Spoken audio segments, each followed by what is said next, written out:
Как историк и исследователь, скажите, пожалуйста, какое объективное историческое определение вы бы дали фигуре Соломеи Нерис сегодня? Ну, я как историк все-таки надо ее общественную деятельность, особенно с 1940 года, с начала советской оккупации Литвы, с 15 июня 1940 года, я определил бы ее общественную политическую деятельность как политическую и идеологическую коллаборацию с советским режимом. Я так вкратце бы так определил ее деятельность. Что, скажите, пожалуйста, на сегодняшний день документально и фактологически установлено историками, вашими коллегами, может быть, с вашим участием, относительно сотрудничества Соломеи Нерис с советским режимом? Как до оккупации, вы только что сказали, с 1940 года, но она еще и до оккупации, насколько мне известно, сотрудничала с Коминтерном, так или иначе, участвовала в какой-то сети, так сказать, прокоминтерновской. Так и во время оккупации 1940 года, но на самом деле ведь и после возвращения оккупации в 1944 году. Ну, конечно, она начала сотрудничать с коммунистическим подпольем в Литве еще во время независимой Литве, насколько я знаю, с 1931 года она уже там начала печататься такой прокоммунистической литературе, то есть и в газетах, и уже она уже тогда определила как бы свою такую политическую позицию, но это еще было, так сказать, ну, мелочь по сравнению с тем, что уже произошло после советской оккупации 1940 года, потому что когда 21 июля 1940 года так называемый Народный Сейм Литвы объявил советскую власть в Литве и такое написал обращение о принятии Советской Литвы в состав Советского Союза. И тогда была сформирована такая делегация, 20 членов этой делегации, и в составе этой делегации Народного Сейма Советской Литвы была также поэтесса Соломея Нерис. И главная цель этой делегации была поехать в Москву на сессию Верховного Совета Советского Союза и там официально подать такую просьбу, чтобы советская Литва была принята в состав Советского Союза. Ну и, конечно, эта просьба была удовлетворена. И сессии этого Верховного Совета СССР. И потом уже таким образом, это 3 августа 1940 года уже Литва официально стала Советской Республикой с частью СССР. Но это такое главное, наверное, такое политическое действие поэтессы Соломеи Нерис. И она участвовала, конечно, не одна, но в составе и этой делегации, и других советских инстанций в оформлении аннексии Литвы в состав Советского Союза. Но и после этого она уже, когда началась германско-советская война, она успела эвакуироваться вглубь Советского Союза. Там в 1942 году даже она вышла замуж за такого человека, как Вершбиловского, и она даже изменила свою официально изменила свою фамилию на Вершбиловскую. И если вот говорить точно, так она уже на официальных документах, она уже не Соломея Нериса, а уже Вершбиловская. Надо ее так назвать, ее правильно фамилию. И что очень тоже такой курьез, что она вышла второй раз замуж, она не была со своим первым мужем, она не, как это по-русски сказать, Не была разведена. не развелась со своим первым мужем, который остался во время войны в Каунасе. И когда в 1944-м она вернулась в Литву, в Каунас, она как бы, ну, имела двух мужей, потому что она с первым так и не развелась. Но это личные такие, знаете, личные приватные такие факты, которые как бы не имеют политического значения, но они характеризуют и моральный характер этого человека, этой знаменитой поэтессы. И когда она вернулась, она тоже была уже 41-го года, она была членом Верховного Совета СССР. То есть она участвовала, она не только была поэтессой, которая написала много таких стихов и поэм, которая восхваляла Сталина. Эту поэму о Сталине написала, потом по такую балладу «Путь большевика», посвященную Ленину, и много разных таких идеологических, пропагандических стихов, которые восхваляли советскую власть, Сталина, Ленина, Красную армию и так далее, и так далее. Так она до своей смерти была членом Верховного Совета СССР, и до своей смерти в 1945 году она очень активно, так сказать, вела эту пропагандическую работу. Она писала много стихов, в которых восхваляла советскую власть и вождей, и Ленина, Сталина и так далее. То есть эти факты, конечно, я думаю, что эти факты, ну, можно аргументированно сказать, что можно делать такой вывод, что она была таким политическим и идеологическим коллаборантом советской власти. Скажите, пожалуйста, какое решение вы, как глава Центра изучения геноцида и сопротивления жителей Литвы, считаете наиболее правильным в отношении памятника Нерис в Вильнюсе? И вообще-то в аналогичных случаях также с другими спорными фигурами, скажем так, спорными. Ну так, надо сказать, что с 1 мая 2023 года действует в Литве так называемый закон о десоветизации. Уже несколько лет, и по этому закону надо, так сказать, из общественных пространства удалять объекты, которые связаны с советской или нацистской оккупацией, и которые пропагандируют эти оккупации или идеологию этих оккупационных режимов.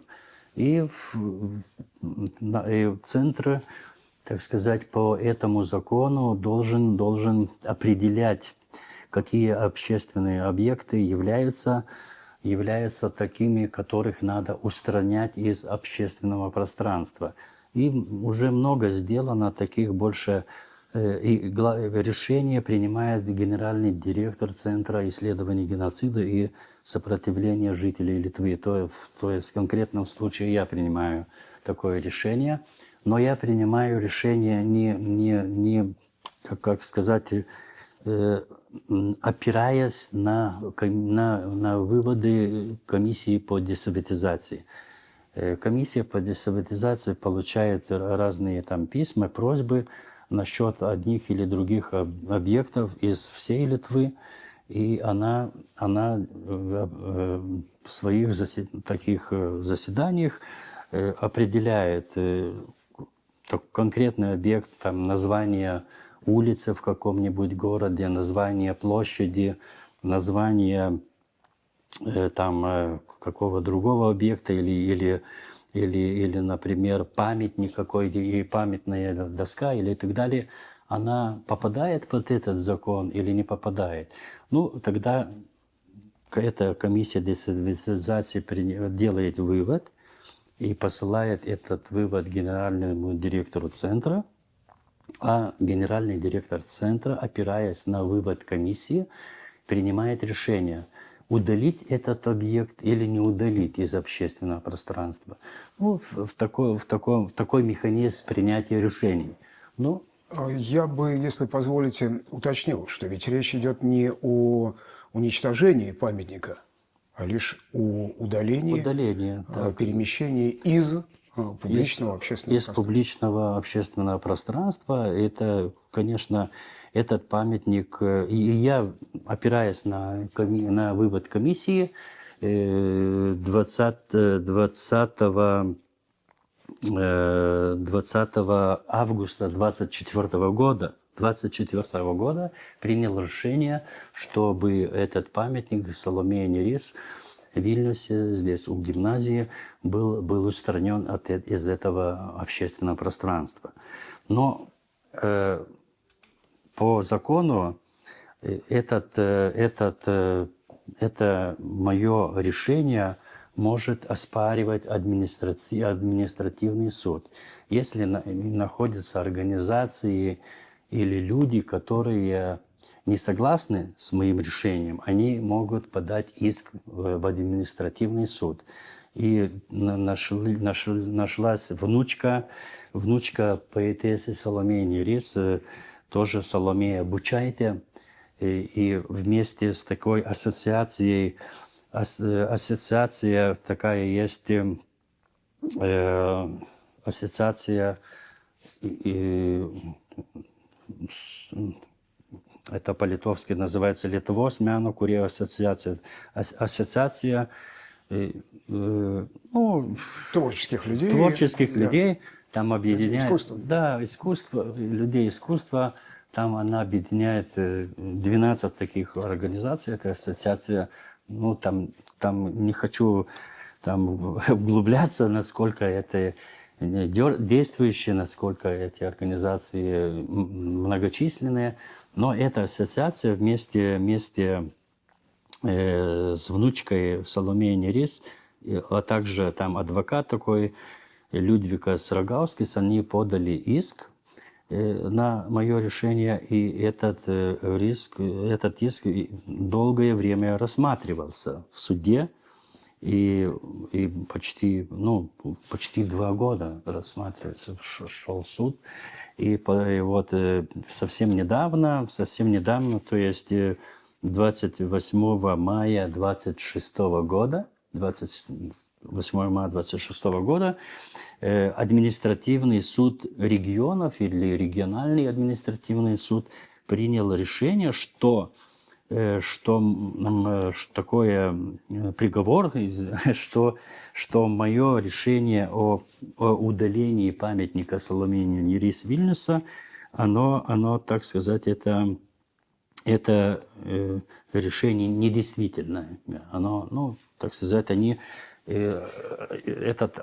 там много разных вещей подали на суду, но главное это было насчет решения о памятнике Соломеи Нерис. И суд, этот региональный суд удовлетворил иск этой организации и внучки Соломеи Нерис. Но по законам у меня, то есть у центра, есть право за 30 дней подать апелляцию суду, чтобы был отменен решение этого регионального суда. То есть процесс еще не закончился. Мы думаем подать иск на это решение суда и так называемую апелляцию, и посмотрим, как будет дальше этот процесс идти. Посмотрим, как дальше. Скажите, пожалуйста, а в чем причина такого сейчас решения суда, видимо, первой инстанции, да, в самом процессе, по формальным признакам или что-то со стороны центра и комиссии было недоработано? Но там суд определил, что фактическая эта часть недостаточно, чтобы делать такой вывод, что Соломея Нерис активно действовала в органах советской власти и что она активно участвовала в процессе аннексии Литвы в состав Советского Союза. Вот такой один из главных таких аргументов суда было, такой, что из этого, из наших этих соображений, из наших этих выводов разных, это недостаточно определить, что она активно участвовала в этом процессе аннексии. И другое дело, там суд нашел очень таких мелких разных процедурных, ну, так сказать, неточностей, о которых даже сейчас нету такого смысла вглубляться, и потому принял такое решение. Из-за того, что им не хватает аргументов, что Соломея Нерис активно участвовала в процессе советизации, и другое, что было некоторые процедурные, процессуальные недостатки. В первой части такого обоснования, по-моему, требуется глубокое исследование, экспертное исследование. Они проводили? Ну да, мы к суду подали, даже были 3 такие исторические справки от 3 разных ученых, историков и филологов, которые как бы тоже показывали, аргументировали, почему комиссия и центр приняли такое решение. Мы опирались на выводы экспертов, на выводы трех экспертов, но это для суда тоже показалось недостаточно. Я имею в виду как раз в суде или при суде. Может быть, привлеченные какие-либо эксперты, они проводили такое исследование? Ну, там вот истцы, они главным образом, они не спорили с историческими фактами, истцы, но они очень много написали разных таких вещей, что там это решение мое там не согласовано, что со многими там разными законами, с Конституцией Литвы и так далее, и так далее. И они больше всего употребляли такие разные юридические, не исторические, а юридические аргументы, почему надо отменить это мое решение.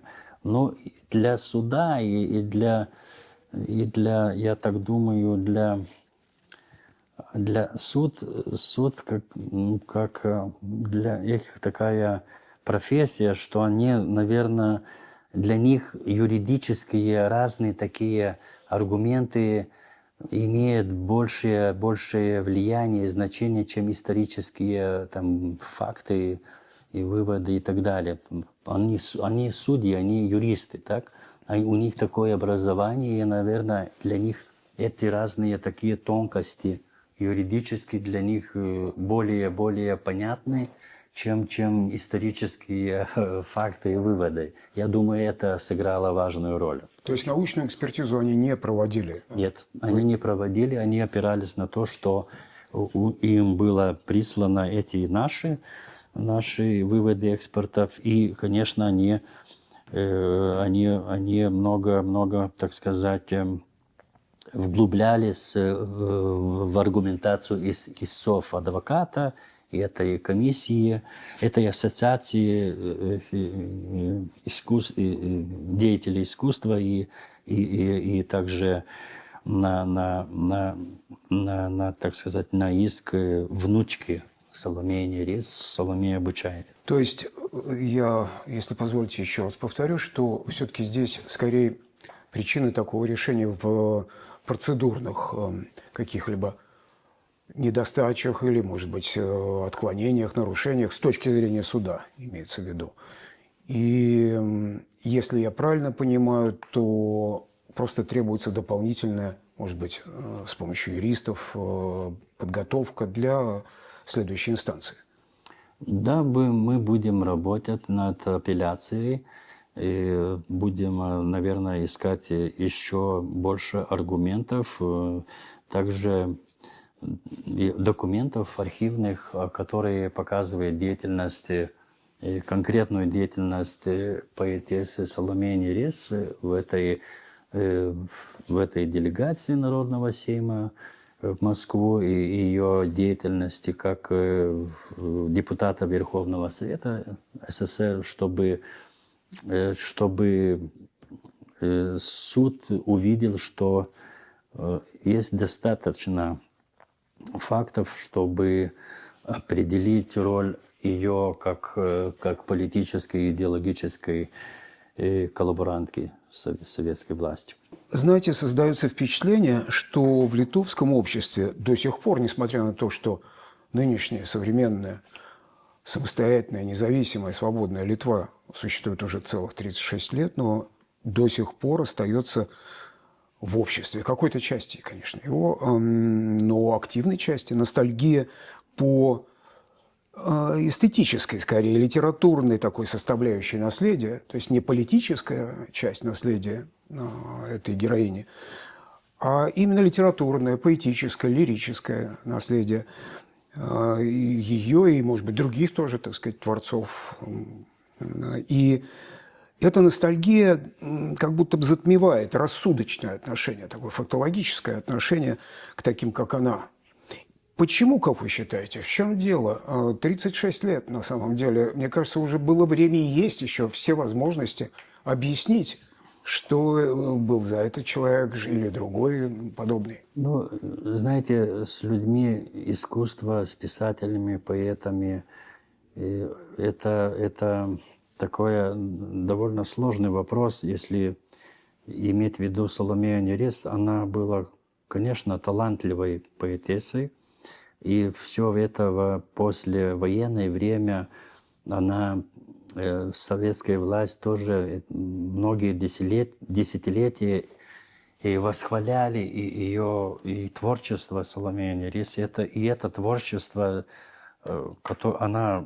я тоже признаю, что она была талантливой поэтессой, и это творчество, оно уже как бы так глубоко вошло в коллективное сознание народа, что они видят ее, и они видят большая часть общества, особенно этих старшего поколения, они видят ее как-то очень талантливую поэтессу, и они не хотят ничего знать о ее общественной и политической деятельности. Они видят ее как поэтессу, и это главное. И это главное. А что она делала как общественный деятель, для этих людей совсем не важно.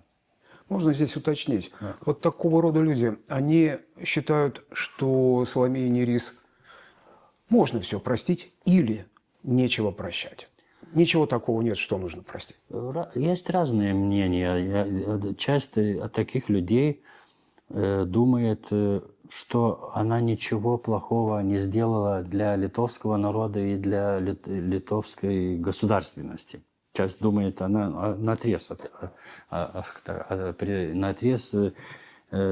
отказывается признать какую-нибудь негативную роль Нерез.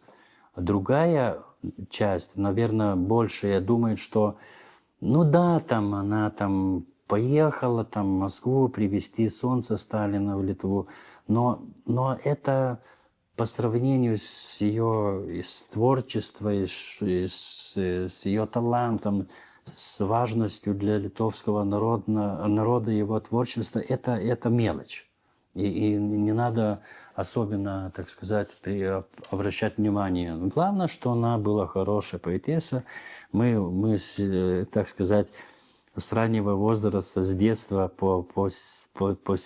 до старости выросли, жили с поэзией Нерисы, и это главное. А что-то она там такого сделала в политике, и что она была якобы такая, ну, она была такой поэтической, такой поэтического духа, такой мягкий человек.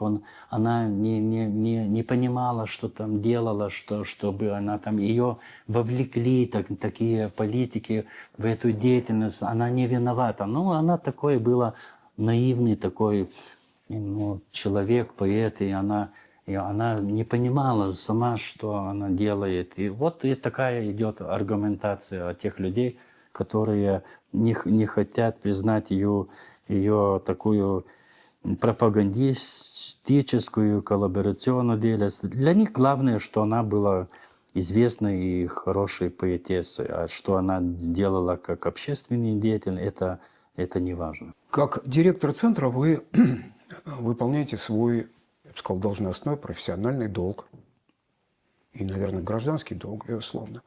Вместе с тем, как просто человек, скажите, пожалуйста, как в этом диссонансе разобраться?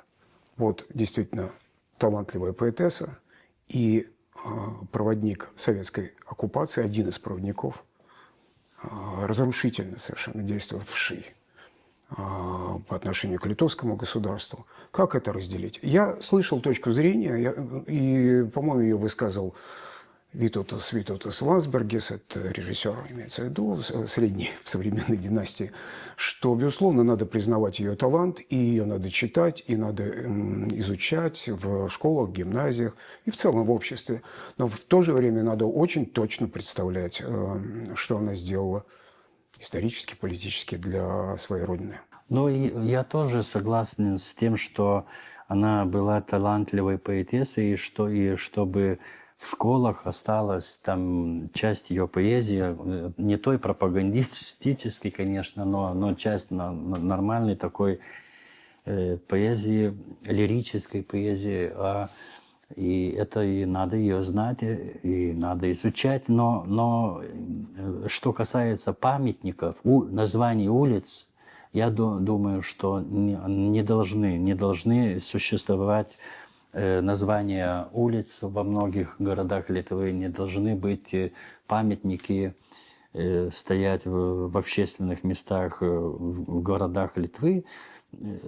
Я не говорю, что надо этих памятников, так сказать, уничтожать. Я думаю, что достаточно, чтобы были некоторые из них в музеях, или есть такой парк Грутас недалеко Друскининкае, там специальный такой парк, советский такой Диснейленд, в который привезены очень разные памятники, советские памятники разных деятелей. Ну, она может быть и в музее, может и в этом парке Грутас стоять. Я, так сказать, не сторонник того, чтобы эти памятники уничтожались. Для истории, для музеев, для такого историческое познание, они должны быть в определенных местах, но не как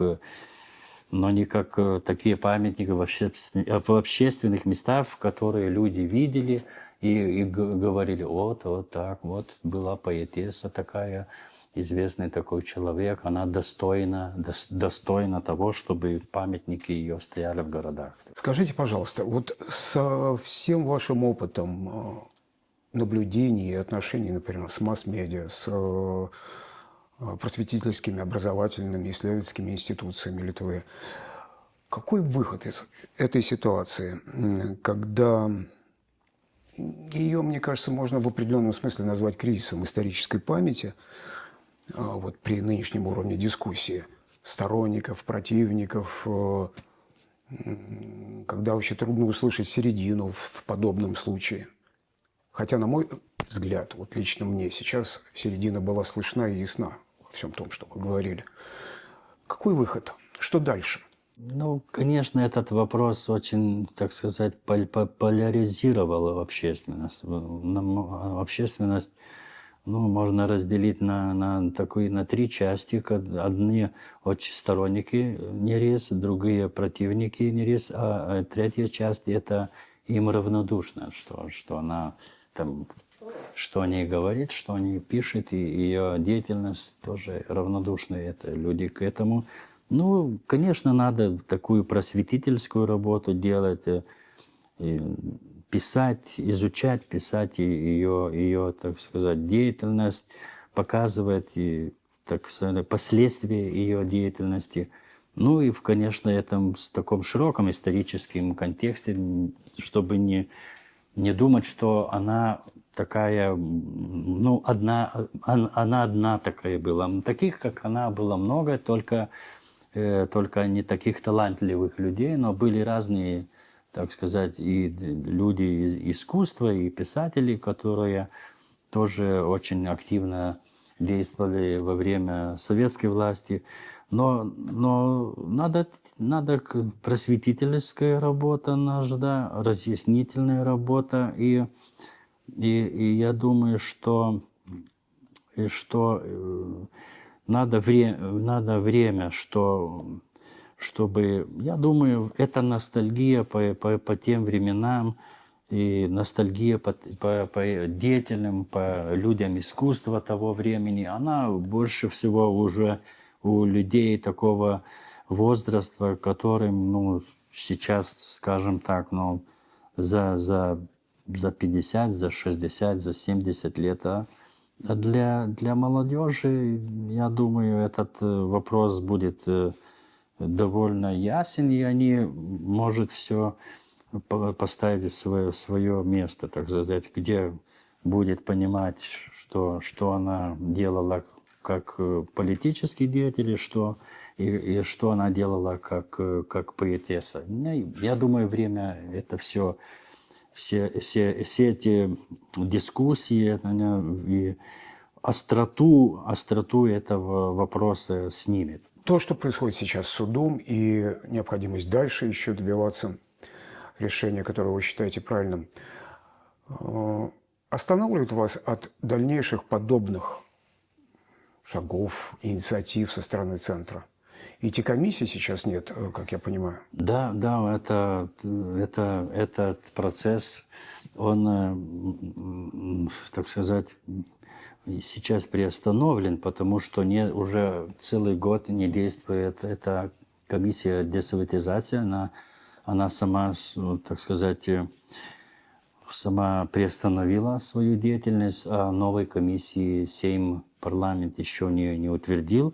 И неясно, будет вообще ли такая комиссия, потому что сейчас в парламенте рассматривается, чтобы изменить действующий закон десоветизации, чтобы решения принимались без этой комиссии и без центра, а самоуправление сами решали у себя этот вопрос, какой надо ли там улицу, название улицы менять, или какой-нибудь памятник, надо его удалить или оставить, как прежде.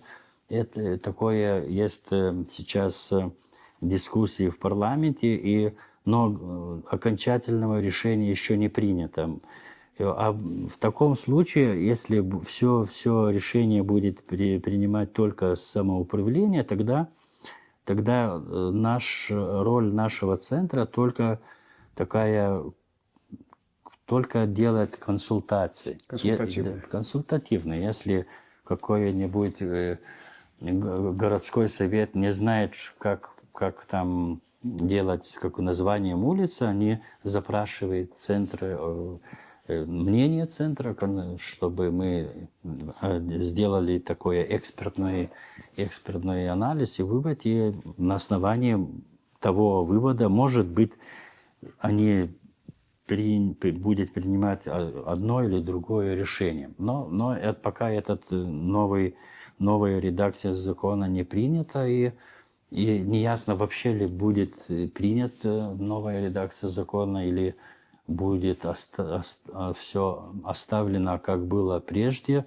Но если будет оставлено, как было прежде, то все-таки нужно опять создавать новую комиссию десоветизации, и чтобы она вновь начала работать, и на основании выводов этой комиссии генеральный директор центра принимал решение. В условиях, когда нет уже комиссии по десоветизации, она, кажется, на днях прекратила даже формально свое существование, просто по сроку и по регламенту своему, не просто остановила. И когда в Сеймосе завис этот вопрос, само рассмотрение, как дальше принимать решение о десоветизации на практике, я бы хотел сказать, что, на мой взгляд, происходящее сейчас с судебным рассмотрением первой инстанции и дальше, это знаковое событие, без преувеличения, мне кажется. И большое спасибо вам за позицию принципиальную, последовательную, за все, что вы делаете, чтобы ее отстоять. Спасибо вам за работу. Спасибо вам, что интересуетесь этой проблематикой и делаете полезную работу для русскоговорящей аудитории. Просто я хотел бы, чтобы вы были более слышны и были понятны. Спасибо. Спасибо. Всего вам доброго. Вам тоже всего доброго.